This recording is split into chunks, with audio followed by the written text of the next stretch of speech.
Bakasyon sa City of Pines ang salubong sa bagong taon ng ilan nating kababayan. Makibalita na tayo sa Baguio sa ulat on the spot ni EJ Gomez. EJ, Happy New Year!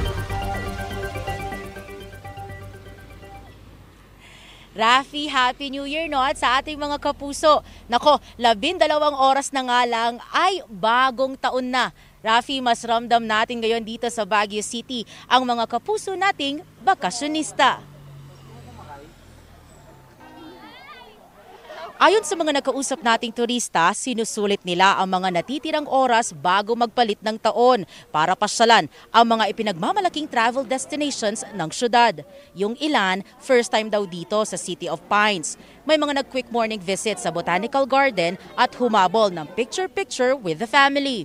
Ang ilang residente naman, sinulit din ang holiday para ipasyal ang mga chikiting kahit sa mga simpleng rides sa Burnham Park. Muling paalala ng otoridad sa mga nandito sa Baguio City, mahigpit na ipinagbabawal ang paggamit ng anumang uri ng paputok. As of yesterday, mahigit 2,000 piraso ng paputok ang nakumpiska o isinuko sa Baguio City Police Office. Hinihikayat ang publiko na gumamit ng mga alternatibong pampaingay gaya ng mga torotot lalo na sa mga bata. Pwede ring makisaya sa countdown to 2025 sa Burnham Park mamayang gabi. May libreng concert, DJ party at engrandeng fireworks display. Ayon sa Baguio LGU, inaasahan na mas marami ang year-end tourist arrivals ngayong 2024.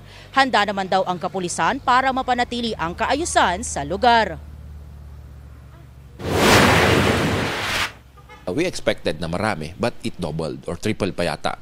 And nakita natin yan with our monitoring kasi we have a monitoring on the traffic itself. Doon na natin mag-gauge na marami talagang umakyat dito sa Baguio. Wala pa naman pong natanggap na mga threat po. Pero yun nga po, handang-handa na po ang pwersa ng Baguio City Police Office sa pagsalubong po ng bagong taon.